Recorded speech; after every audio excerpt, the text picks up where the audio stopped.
is to give you a little bit of background on criminal justice very quickly and on my coming to this. And then I want to focus on 3 documents, which will give you a sense of sort of how the advocacy works from a Jewish perspective and a multi-faith perspective. The first document is one that was developed by the Jewish Council for Public Affairs called A Jewish Call to Action, Ending Mass Incarceration and Criminalization. And the other 2 are from the Multifaith Initiative and Mass Incarceration. We'll talk about it. To get started, a few quick facts just so everybody understands the nature and extent of the problem. U.S. has 5% of the world's population and 25% of the incarcerated people. U.S. spends over $87 billion on jails and prison, up from $7.4 billion in 1974. Incarcerated population is 2.1 million, up from 200,000 in 1972. From 1980 to 2017, the number of incarcerated women grew by 750% and is now over 220,000. And the racial disparities are stark. Black people make up 13.4% of the total U.S. population, but account for 22% of the fatal police shootings, 47% of the wrongful conviction exonerations. These are the ones who actually get their convictions overturned for wrongful conviction. And 35% of the individuals who are executed under the death penalty are Black. They have 5 times the rate of incarceration Black men versus white men, and they have much higher sentences for the same crimes. So this is very much a racial issue as well as a broader societal issue.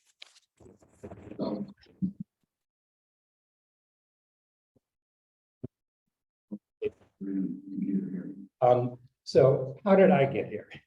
Well, the first way that I got here is that I was thinking about retiring, and my wife said, "You're not retiring unless you've got something to do."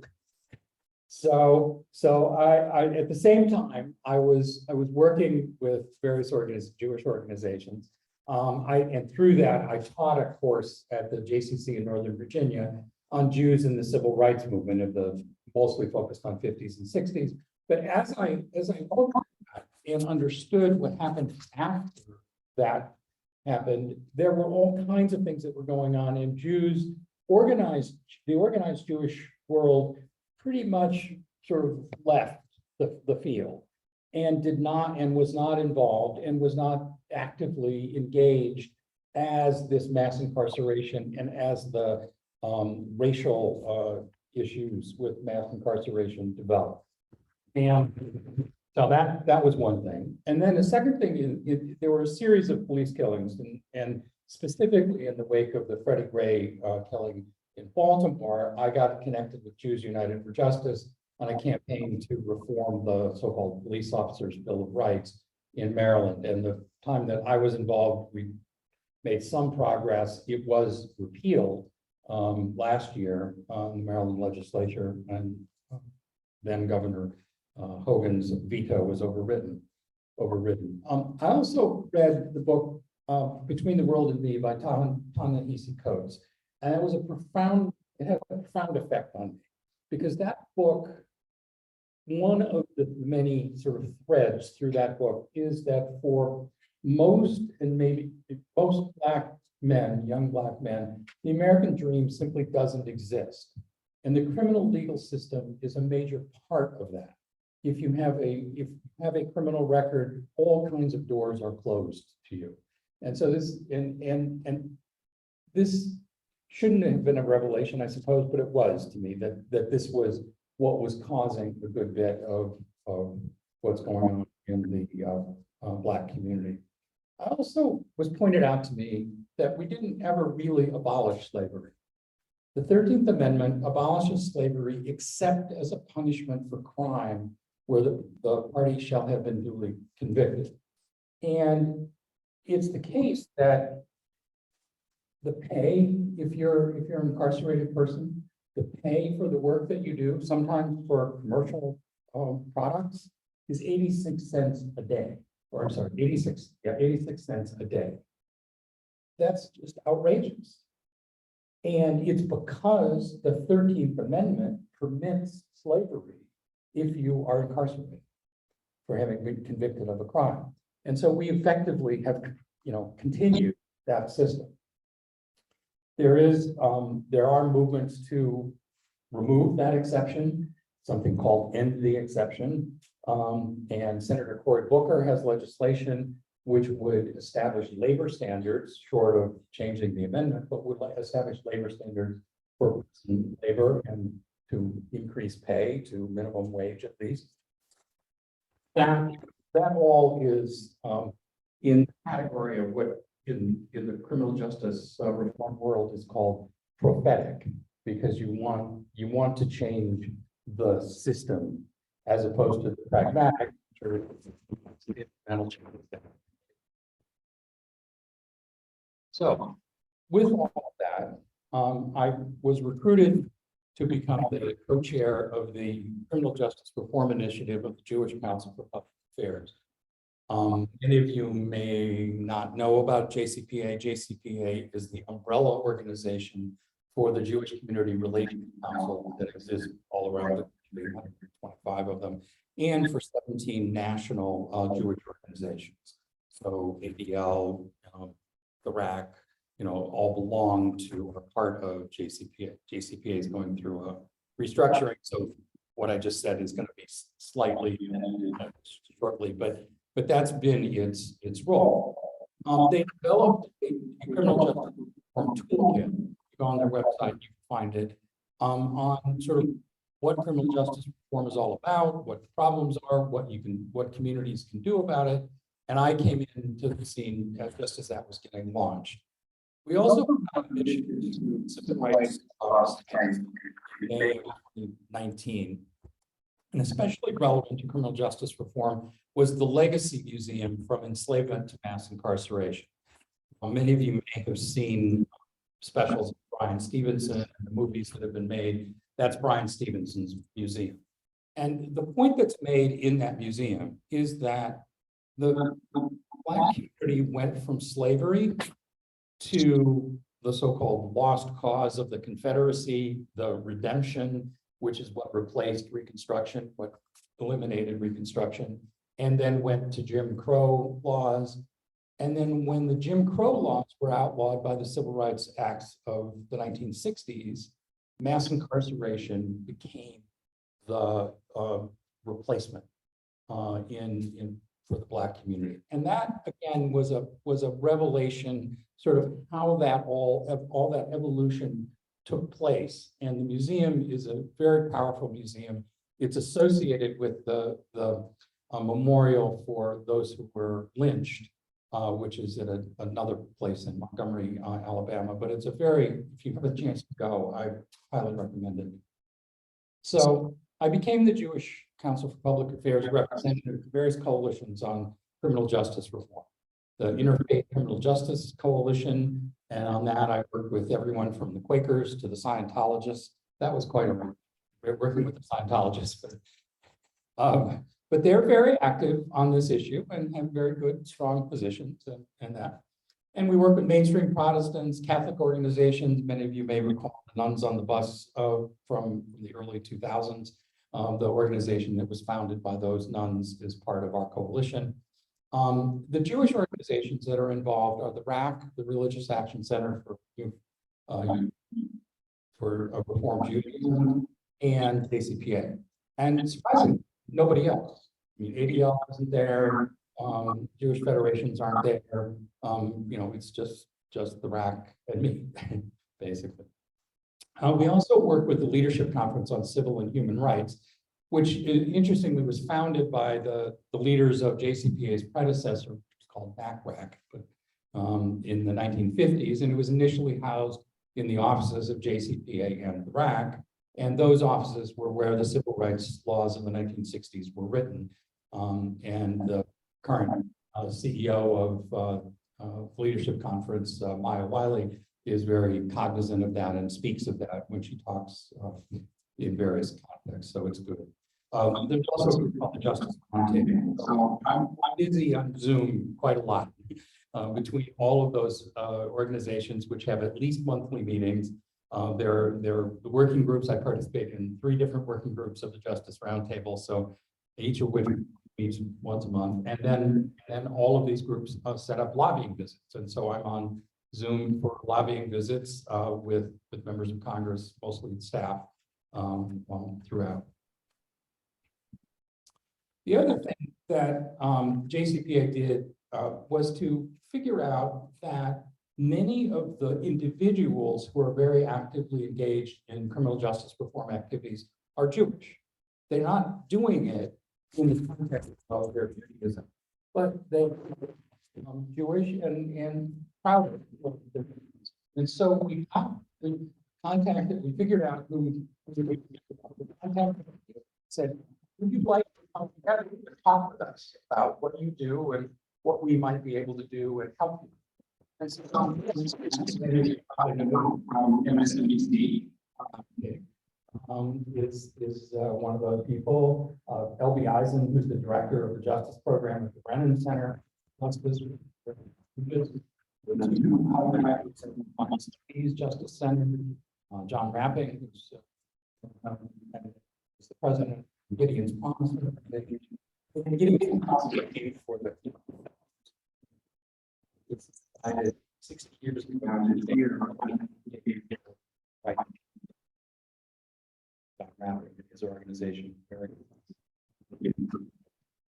And we also get some also on criminal justice. Lots of these organizations are headed or senior staff are what can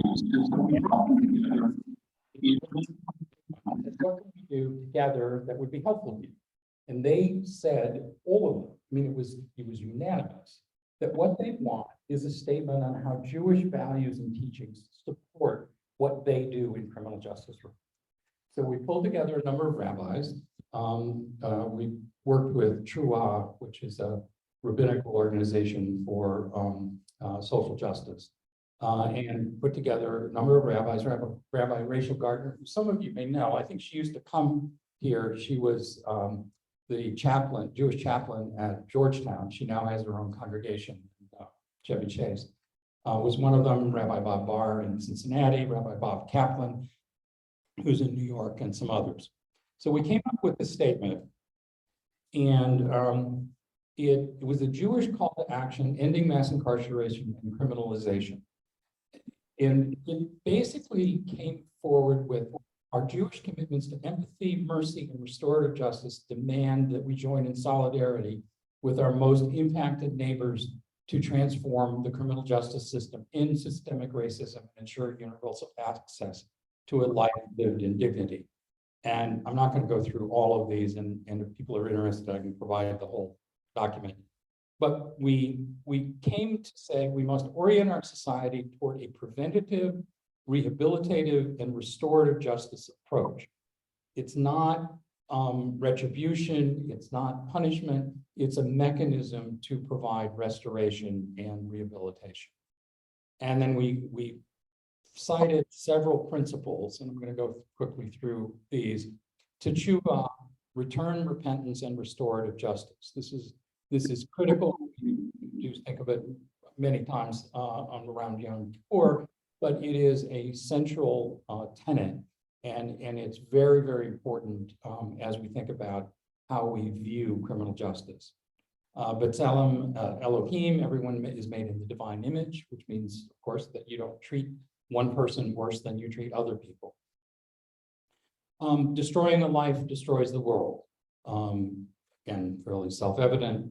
Tzedek Terdov, and this is a commonly known saying, justice, justice you shall pursue. And the term justice is pursued, is repeated to remind us that we not only want justice, but we want it to be pursued in a just manner. So the system should be Hesed, balancing justice with kindness. I'm not going to try the Hebrew here. I'm not good, but love your neighbor as yourself. And the last one that we came up with is really critical, and that is silence is akin to complicity. So if you do nothing, you are complicit in what has happened. And so these were the Jewish values that we came up with through our group, and we put together this statement and put it out to the Jewish community, and we've used it in a variety of ways. It's very meaningful when you're lobbying to, people, in public policy to come forward and say, why is this a Jewish issue? Why do you care? And to have these themes that we can point to, people go, oh, interesting, that's good. And so we're able to do more than we would just as sort of individual advocates. I want to move now to the Multifaith Initiative to End Mass Incarceration. This is an organization that was founded by now Senator Warnock from his place as the pastor of the Ebenezer Baptist Church in Atlanta. He joined together with the rabbis from the Temple, which is a major Reform synagogue in Atlanta, and which was bombed, by the way, during the Civil Rights era. And there's some famous pictures of that. And when Senator Warnock went on to be senator, he still maintained some connection here, as he does with Ebenezer Baptist Church. But we have moved on, and his successor as the main pastor at Ebenezer is now the co-chair, along with one of the rabbis from the Temple. And we had our second national conference in January of 2023. It was 2.5 days of plenary session. We presented the Jewish values statement, which got a lot of interest from people. We had 300 people from all around the country who were at this conference, and people were very interested in that.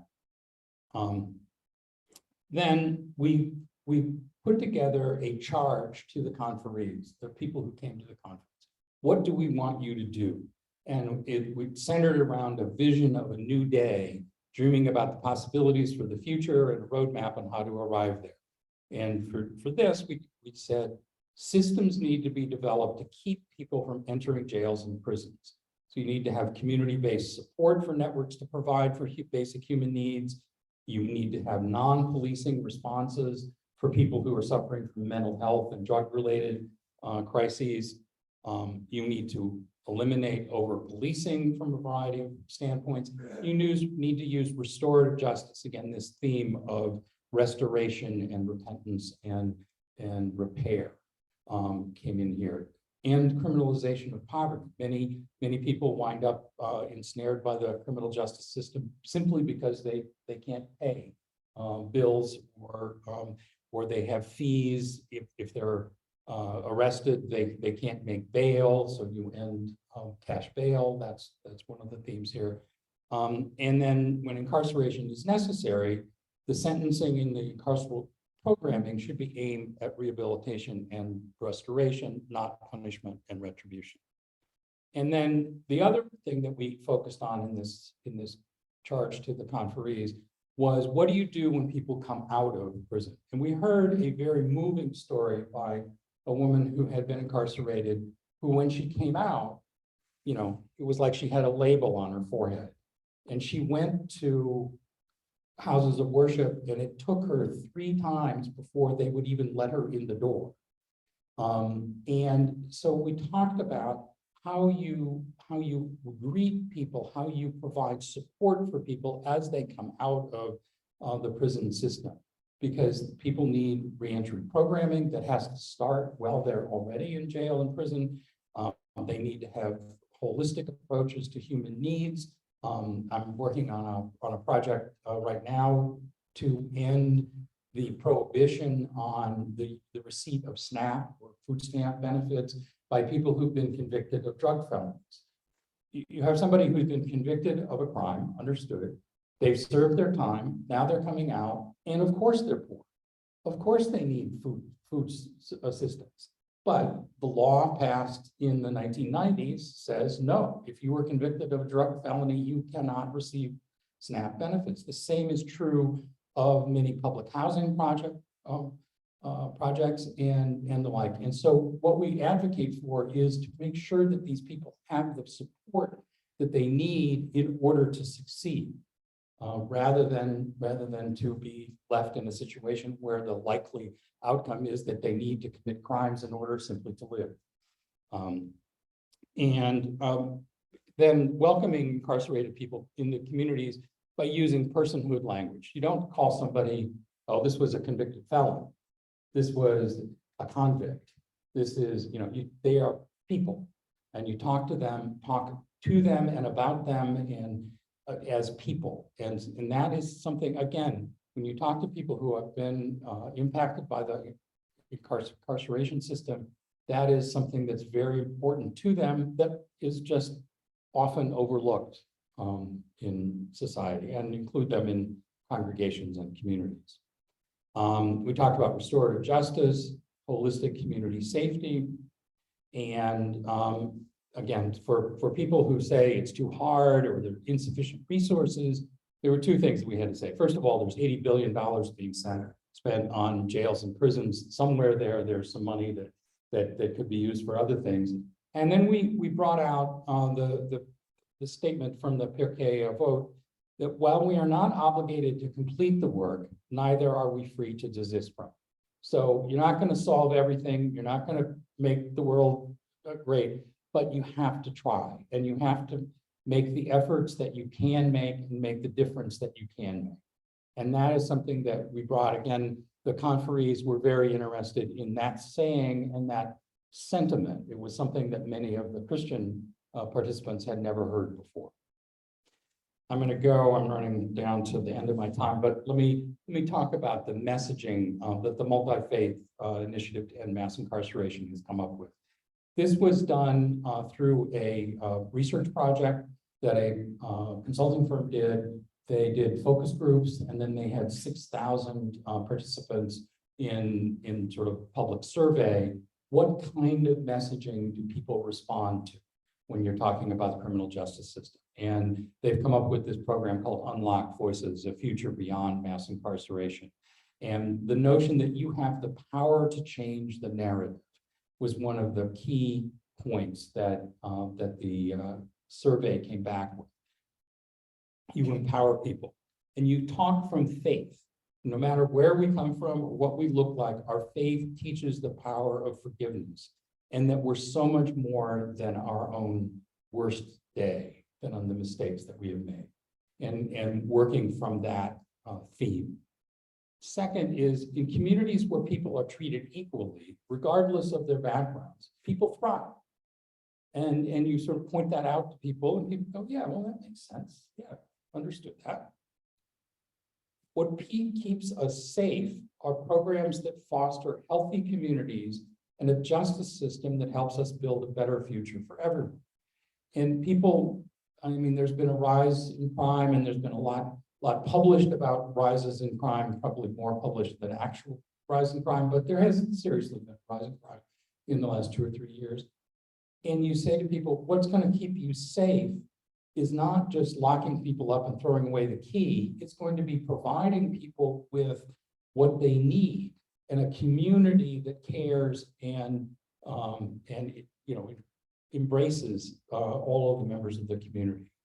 So imagine, and this was a very powerful theme that in the survey came out very strongly. Instead of locking people up for their mistakes, imagine a world where we can overcome challenges, make amends, and heal in our own communities. So these themes are ones that the Multifaith Initiative to End Mass Incarceration is now going to be going out.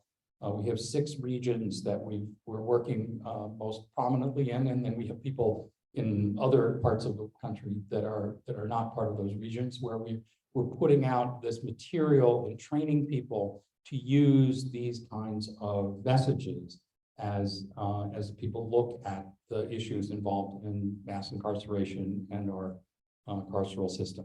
So let me end with two Jewish messages: do justly, love mercy, and walk humbly with your God. That is very much underscores this. And we had a very powerful sermon from a Christian preacher at our conference who basically took that theme and talked for half an hour in very very vigorous terms. And always remember the line that I talked about just a minute ago: well, we're not obligated to complete the work, neither are we free to desist from. So we hope that this message comes through to you all. In doing all this, I haven't talked very much about specific issues. I'm happy to get into any issues that people want to talk about specifically. I'm happy to talk about this, but I thought that in talking with you all in this context, that talking about the themes and what makes this a Jewish issue was something that might be of interest. Hopefully it has been. And happy to answer any questions. Yeah.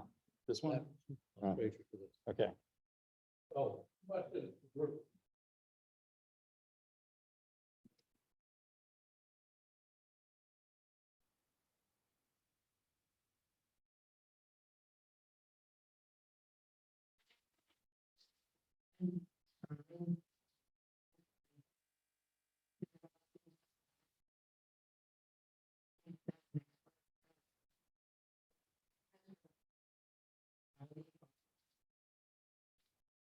Well, I will say that the last couple of years, it's been difficult. On the other hand, two things. The First Step Act, which was a criminal justice reform bill, was passed under the Republicans and under President Trump signed it. Now that was passed. It made changes to the mandatory minimum sentencing regime that had come in the 90s. It reduced the mandatory minimums. The sort of whole 3 strikes and you're out kind of concept was stepped back. It provided for some of the changes to be retroactive, so people who were already in prison, were affected as what could get their sentences reduced.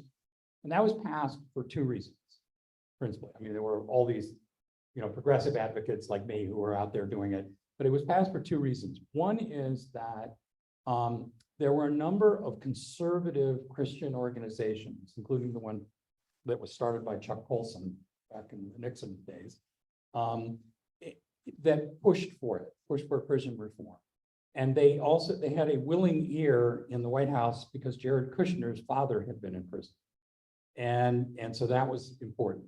The second reason was because Senator Chuck Grassley, Republican from Iowa, literally stood in the door and said, we must pass this bill. And he had been convinced because a group of faith leaders in Iowa had gone to him and said, you have to do this. You have to get on board. And he did. And so I take hope from that. And the second thing I take hope from today is that the Biden administration, well, President Biden has had to, modulate some of what he's doing and that sort of thing. His administration is putting a lot of money in reentry programs and is actually implementing the First Step Act, which, although it was passed under Trump, it didn't get implemented very well under Trump. So there is hope. It's incremental. Again, go back to, you're not free to desist from it, even if you're not going to complete the work. So there is hope, and there are things happening, and there are changes that are made. I know when Ben Jealous and Susie Turnbull ran for governor and lieutenant governor in Maryland in 2018, one of the things that Ben talked about all the time was the work that he had done in Georgia with the Republicans and how much they had been able to do in Georgia to get people out of prison and reduce the prison population. So there's hope, but you take it a step at a time.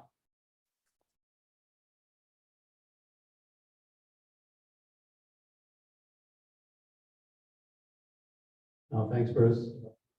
Very interesting talk. I was wondering if you have heard of the podcast In the Dark. I highly recommend it.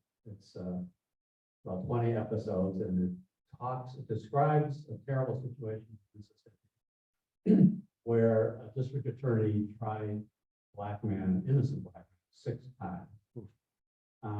And it was overturned by the Mississippi Supreme Court a couple of times, and finally the U.S. Supreme Court prosecute prosecutorial misconduct and racism in jury selection, etc. I'm sure that's not the only case like that, and I'm wondering if your work is addressing these kinds of districts. Well, there are two things there. One is that there's a whole project called the Innocence Project, which was founded by Barry Scheck. And they go after cases like that. Brian Stevenson is well known for, in one of the movies about him, described the case that he took of somebody who was wrongfully convicted. So there are organizations that are looking at case by case and trying to deal with those. More systemically, I've been involved in, and some of the organizations I'm working with have been involved in promoting the so-called progressive prosecutor approach.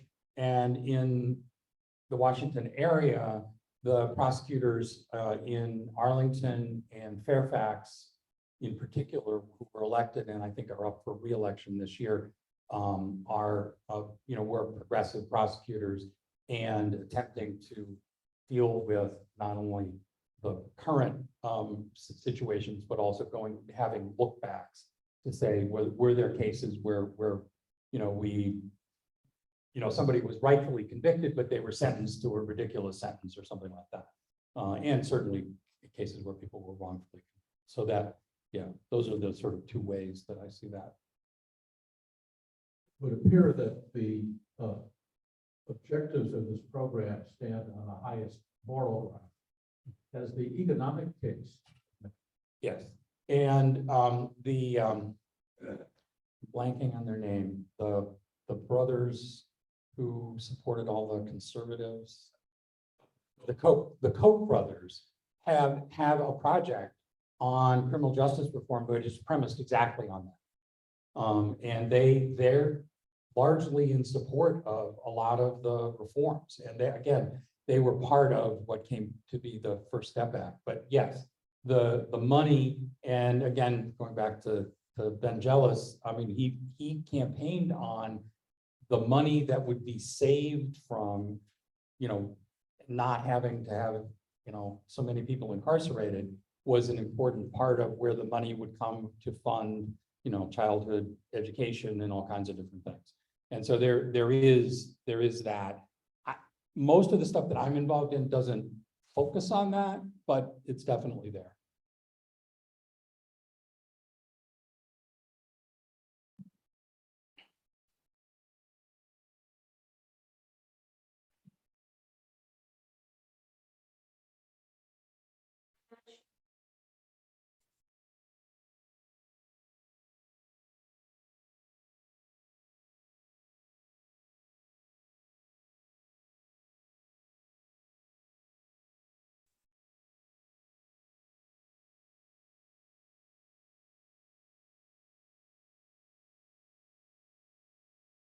Well, it was supposedly a way of saving money for state and local governments. And yes, it does contribute.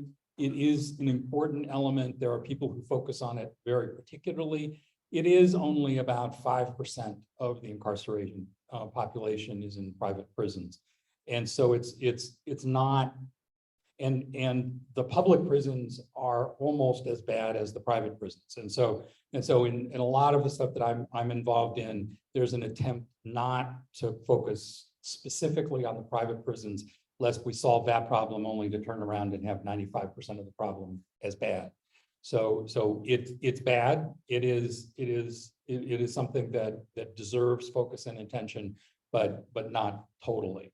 The second thing I'll say is that the way that the private prison people are also getting involved in, it's like, okay, if you abolish cash bail, then you say, okay, well, we're going to release a bunch of people who wouldn't have otherwise been released, but we want them on ankle monitors, or we want them through some other app on a smartphone. They need to be make sure and those are provided for profit by the people who are engaged in the private prison business. They say, oh, well, if we're not going to have the jail, then we'll build you the ankle monitor. And more times than not, the people who are released have to pay for those. So so it's, you know, that in Maryland, I know there are only so many government provided ankle monitors. And then once you run out of the government provided ones, the next person up has to pay for it. So there's lots of ways that the kinds of issues that you're talking about get into the system, and it's a problem.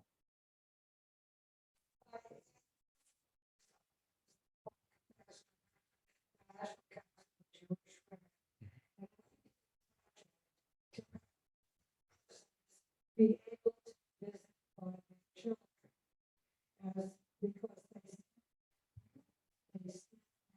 they and that project, we found that it was much less prisoning of these women. They began to take their role as parents much more seriously and not steal, not hold up people, and find the resources to get what they needed without doing criminal things that will incarcerate them, because it taught them during that time how important their role as a parent was. So recognizing prisoners in other roles other than the crime, quote, that they committed is a very important factor in their rehabilitation. No, absolutely. That's absolutely true. There's a movie that JCPA showed at one of its conferences about a woman who was incarcerated but was sent far away from her family, and the problems of that entailed and everything. I mean, it was a very moving and impactful movie, I think. But your point is absolutely true. And again, it's all about making people understand that they have hope, that they are more than the worst thing that they ever did. Absolutely. This is the chat. It's from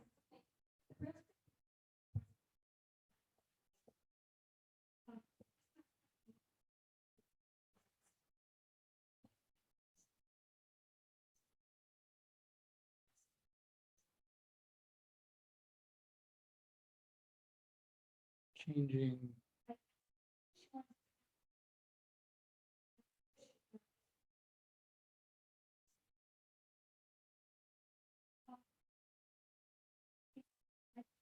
Asking if you change the way these people are convicted, does it result in any less recidivist?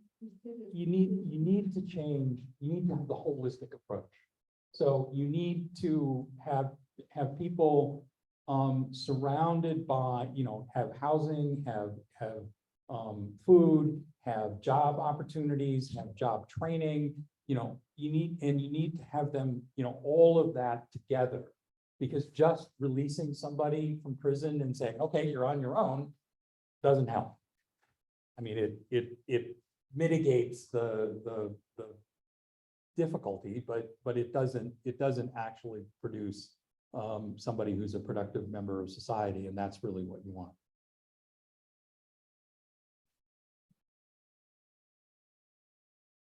Is there anything that we as individuals can do to help? Well, I think there are a couple things. One is that you can support organizations that are engaged in this activity. Locally, Jews United for Justice is very involved. The RAC is involved, and they periodically send out notices and to people. Now, the good news is that our local members of Congress are all pretty much on board. I mean, if you write to Jamie Raskin, it's good, but Jamie's already there. And most of our local representatives are in good shape on all of this. But participating in the faith organizations and the other secular organizations that are involved and supporting them is a way to help. There are things as well. I know Temple Micah has taken on immigrants as individuals. The house that I'm forgetting, what? Micah House, Micah House, that's dealing with women who have drug abuse and similar addiction issues. Those are important elements of making sure that, those people are able to succeed. And taking on, if there's somebody who's coming out of jail or prison, and welcoming them into the community, if there are programs to do that, I think that's something that at a very narrow individual level you can do.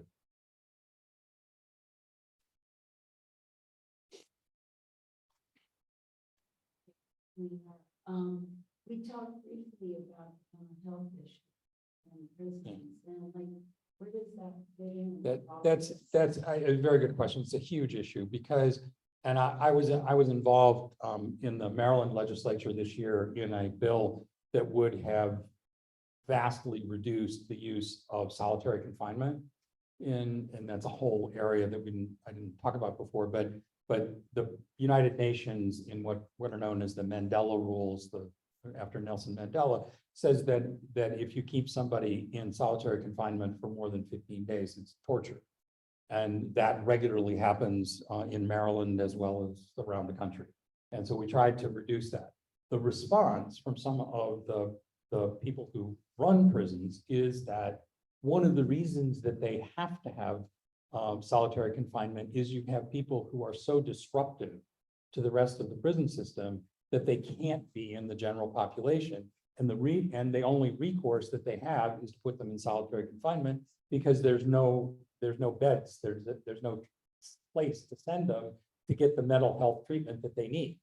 And so that is absolutely critical, both from the standpoint of the treatment of people who are incarcerated, but also from the standpoint of many of the people who run afoul of the law are doing so as a result of mental illness or drug addiction or other things that are treatable but are not treated. So it's absolutely critical. Bruce.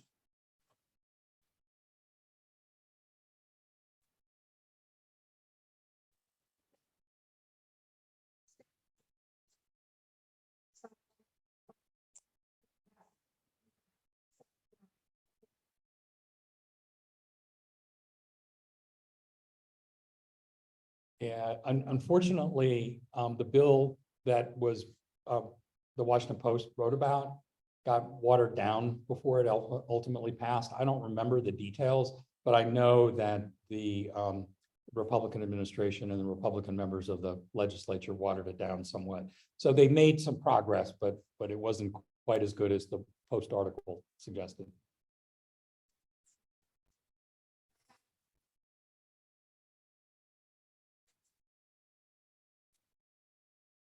I don't know. It's a good question. I know where there are separate legal systems. I don't know whether they're included in the numbers that I talk about.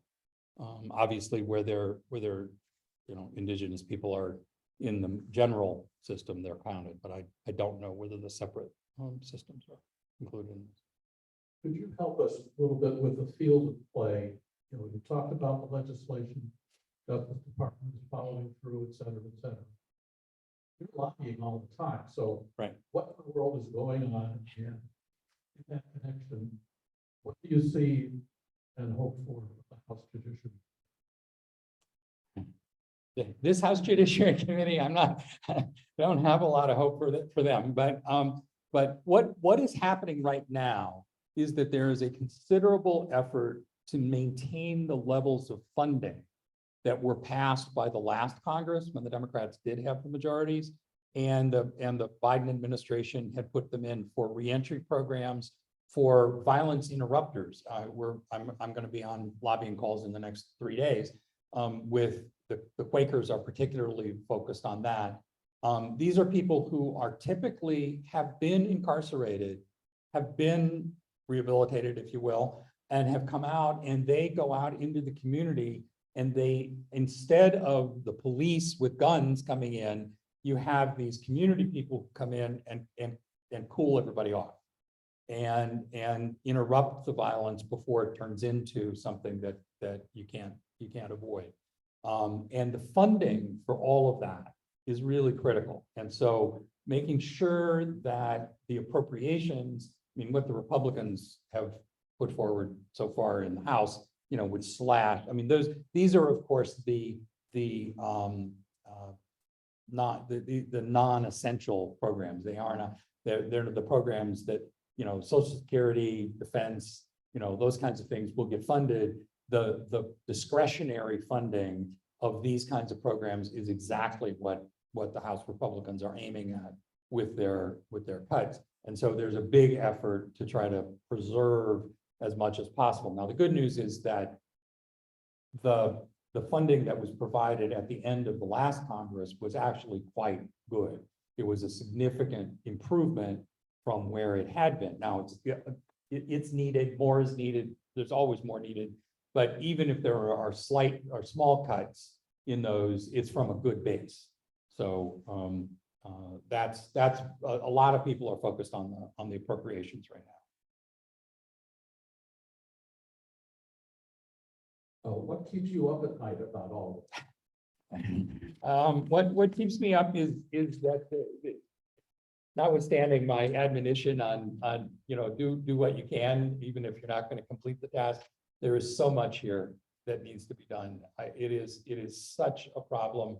And I go back to my point about Ta-Nehisi Coates' book, which is we need to provide people hope. We need people to believe that the American dream is there for them as well. And if they don't, then at the margins here is not gonna make things better. And so I think what's important is to make things possible, give people hope.